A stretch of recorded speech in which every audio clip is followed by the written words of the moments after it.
एक गांव में रविंद्र नाम के एक बुजुर्ग व्यक्ति रहते थे। उसकी बेटी का नाम था अनामिका। अनामिका बहुत ही शरारती थी, पर वो हमेशा खुश रहती थी। वो अपने आसपास के लोगों को भी अपनी हरकतों से खुश रखती थी। रविंद्र बर्फ बेचकर अपनी बेटी को पाल पोस के बड़ा किया। रविंद्र की दूर की बहन थी, नाम था शारदा। शारदा ने काफी दिनों से सोच रखा था कि वो अपने बेटे रमेश की शादी अनामिका से करवाएगी, लेकिन शारदा के पति प्रसाद बहुत ही धनी और पैसे वाले इंसान थे। अनामिका के गरीब होने की वजह से उसे ये रिश्ता मंजूर नहीं था और बस वो टालते रहते थे। तभी एक दिन रविंद्र बर्फ लेके बेचने जा रहा था। उसे रास्ते में अपनी बहन शारदा दिखती है। वहाँ शारदा उसे कहने लगती है, भैया कैसे हो भैया? मैं ठीक हूँ, ये लो, ये बर्फ खाओ, इसका स्वाद बहुत अच्छा है, मैंने खुद अपने से बनाया है। क्या भैया, आप तो मेरे घर आना ही बंद कर दिए, क्या हो गया? बहन, तुमने अनामिका की शादी के बारे में क्या सोचा? मेरी उम्र हो रही है, मैं अब काम नहीं कर पा रहा हूँ।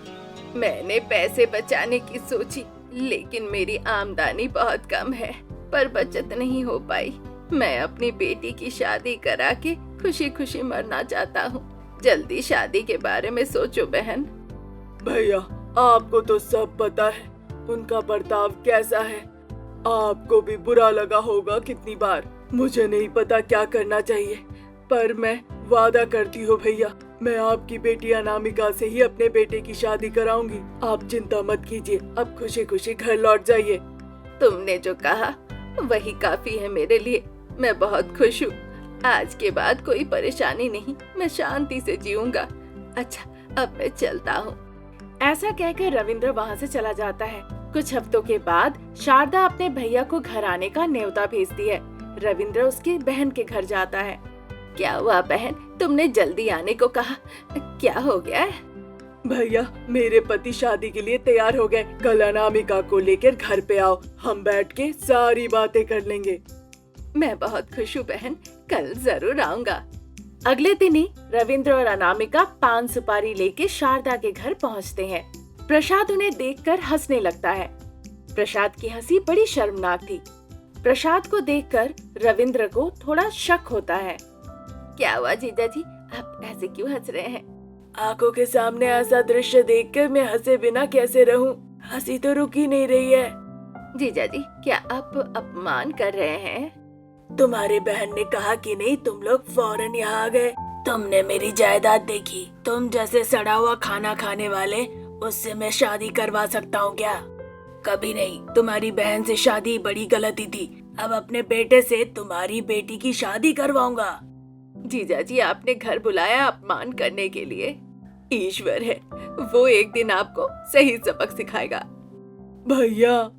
रुको बहन, ये बहुत ही अविश्वास कुत्ता है। तुमने मेरी बहन से शादी की, तुम बहुत भाग्यशाली हो। याद रखना, जो मुंह में आता है वो कह देना शिष्टाचार नहीं। बड़ों को सम्मान करना सीखोगे तभी महान बनोगे। इसे चुप करने कहो और पहले घर से बाहर निकालो, नहीं तो मैं इसे धक्के मार के निकालूंगा। अपमान बर्दाश्त ना कर पाने की वजह से रविंद्र को दिल का दौरा पड़ता है और वहीं पे उसकी मृत्यु हो जाती है। अनामिका अपने पिताजी को पकड़ के रोने लगी। अनामिका का सब खत्म हो गया, ये सोचकर वो बहुत रोती है। शारदा भी अपने भाई को इस तरह देखकर बहुत दुखी होती है और रोती है। एक हफ्ते बाद प्रसाद का कारोबार पूरी तरह से घाटे में चला जाता है। सारे पैसे चले गए। ऐसी परिस्थिति हो गई कि उन्हें क्या करना चाहिए ये भी नहीं पता था। ठीक उसी वक्त रमेश अनामिका को शादी करके उसे घर ले आता है। उन्हें देखकर प्रसाद को गुस्सा नहीं आता है, उपरंतु वो रोने लगते हैं। बेटा अनामिका, मुझे माफ कर दो, मुझे क्षमा करो। उस दिन मेरे अपमान की वजह से तुम्हारे पिता जान गंवा दिए, जिस वजह से ईश्वर ने मुझे सही सबक सिखाया। सारा व्यापार मेरा बर्बाद हो गया। ये सब हुआ बस मेरी वजह से। पिताजी, आप दुखी मत होइए, ये सब कुछ हमारी किस्मत है, इसीलिए हो गया। आप दुखी होकर अपनी सेहत मत खराब कीजिए पिताजी। मैंने पहले ही अपने पिता को खो दिया है। अब पिता समान ससुर को मैं नहीं खो सकती। खुद ब खुद सारी परिस्थिति ठीक हो जाएगी पिताजी, आप चिंता ना कीजिए। ठीक है बेटा, अनामिका अपने ससुर जी से इस तरह से कहकर किचन में चली जाती है अपनी सासू माँ शारदा से मिलने। वहाँ शारदा रो रही थी। अनामिका को देखकर शारदा बहुत खुश होती है और रोते रोते अनामिका को वो गले लगा लेती है। मेरी दुलारी, माफ कर दो बेटा मुझे, मेरी वजह से तुम्हारे पिताजी नहीं रहे। दुखी मत होइए सासू माँ, अभी मैं पिताजी को यही समझा के आ रही हूँ। अब सोचना बंद कीजिए, अब से मैं यहीं पे हूँ, धीरे धीरे सब ठीक हो जाएगा। अभी ऐसी परिस्थिति है हमारी कि खाने के लिए भी कुछ नहीं है। तुम्हारे ससुर जी व्यापार में सब गवा बैठे, हम सड़क पे आ गए। अब तो खाना पकाने के लिए भी हमारे पास कुछ नहीं है। बहुत दुखी हूँ मैं। सब अच्छे के लिए होता है माँ जी, आप मत रोइए। मेरे दिमाग में एक परिकल्पना है। कैसी परिकल्पना, बताओ बेटा। मेरे पिताजी ने सोचा था कि मैं आइस तैयार करूं। अभी गर्मियों का मौसम है, हम बर्फ का व्यापार कर सकते हैं, हम उसमें कुल्फी बना सकते हैं और ये चीज सभी को पसंद भी आएगी सासू माँ। हाँ, ये कर सकते हैं हम। अनामिका की ऐसी बातें सुन के शारदा के मन में भी थोड़ा मनोबल बढ़ता है। जैसे ही शारदा ने अनामिका को हरी झंडी दिखाई, अनामिका ने भी कुल्फी का कारोबार करना शुरू कर दिया। इससे उन्हें बहुत अच्छा मुनाफा भी हुआ। अनामिका के हाथों के स्वादिष्ट कुल्फी खाने के लिए मानो की भीड़ उमड़ने लगी। इतने में ही ये कुल्फी का व्यापार सीमित नहीं रहा। अनामिका को शहर से भी बहुत सारे ऑर्डर मिलने लगे। अनामिका ने कुछ वर्कर्स काम पे रख लिया और इस तरह से उनका ये कुल्फी का व्यापार शुरू हो गया। उनका ये कुल्फी का व्यापार बहुत अच्छा चलने लगा।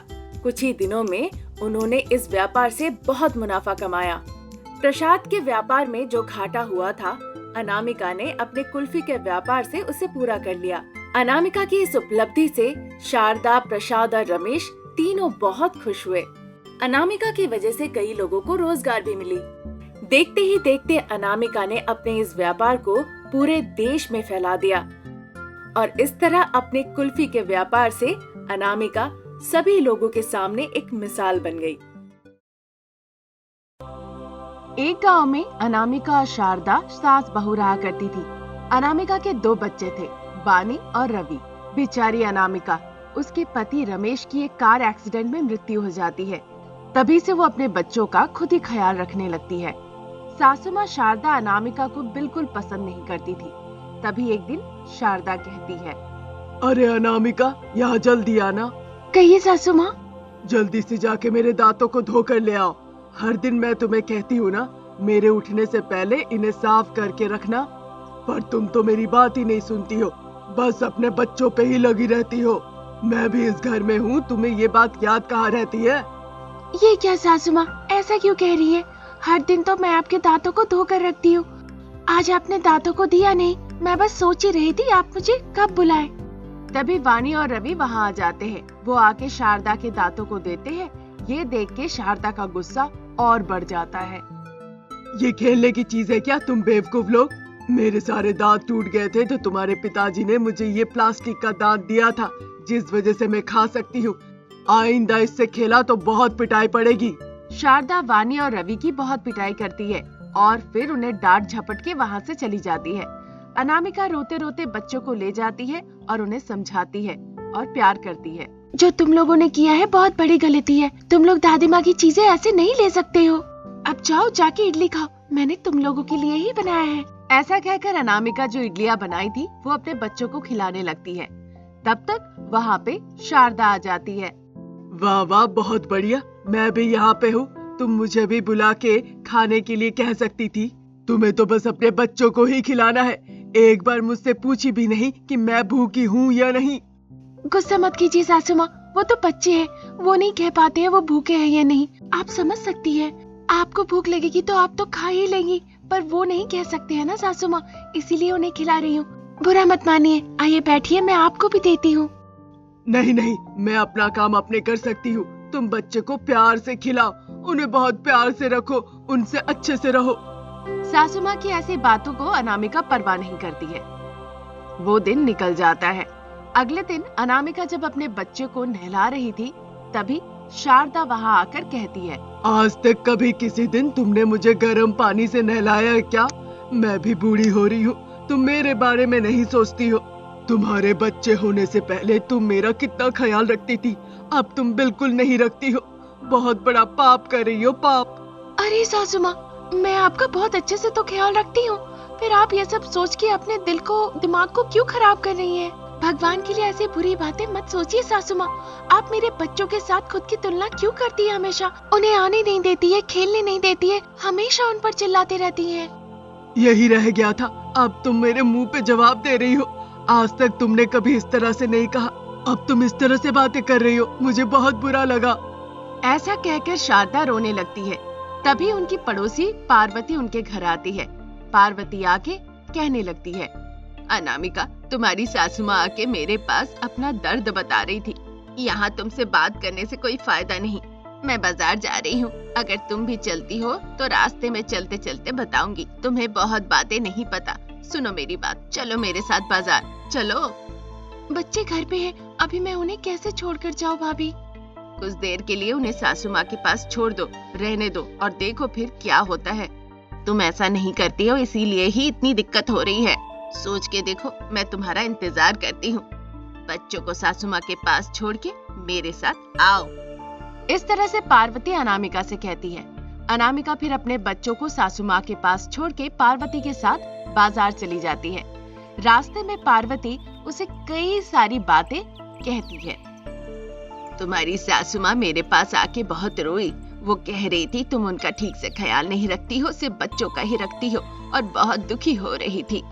मैं अपनी सासू माँ का बहुत अच्छे से ख्याल रखती हूँ, पर हमेशा वो यही कहती रहती है।